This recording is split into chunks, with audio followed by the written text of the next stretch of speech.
On les appelle les personnes dyscalculie, dyslexie ou encore dyspraxie. Ces troubles des fonctions cognitives concernent environ 7% de la population française.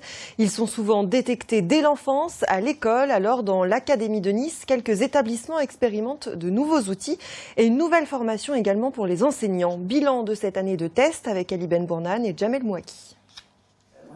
Durant une après-midi, dans cette salle, tous les participants ont pu oublier leurs différences. Et justement, pour dédramatiser toutes ces situations, une animation rappelle les particularités de ceux qu'on appelle les 10.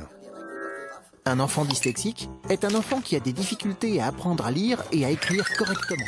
Sarah, elle, a dû vivre avec des troubles d'apprentissage différents, impossible d'intégrer les notions de base en mathématiques.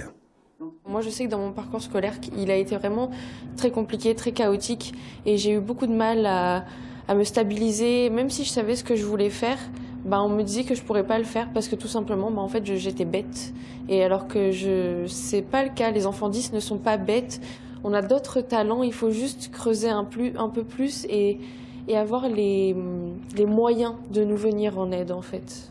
Un fardeau qui a poussé Ryan à se surpasser face à l'absence de réponse du système éducatif. Il a créé il y a 2 ans un clavier coloré qui permet aux dyslexiques de travailler normalement sur un ordinateur. Ça permet de pouvoir, au lieu d'avoir à bouger la main partout sur le clavier, avoir les mains au même endroit et de pouvoir taper tous les documents sans avoir besoin de bouger de trop. Depuis 1 an, 4 établissements de l'Académie tentent d'améliorer la vie de ces jeunes. Le corps enseignant a dû modifier ses méthodes pédagogiques en prenant en compte les différents troubles du comportement.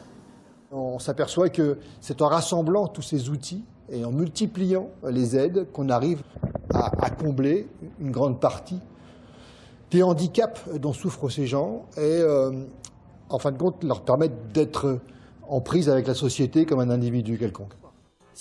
Pour contourner toutes ces difficultés, des claviers adaptés, des logiciels spécifiques permettent d'effectuer des progrès significatifs. L'objectif espéré est de détecter le plus tôt possible les élèves concernés.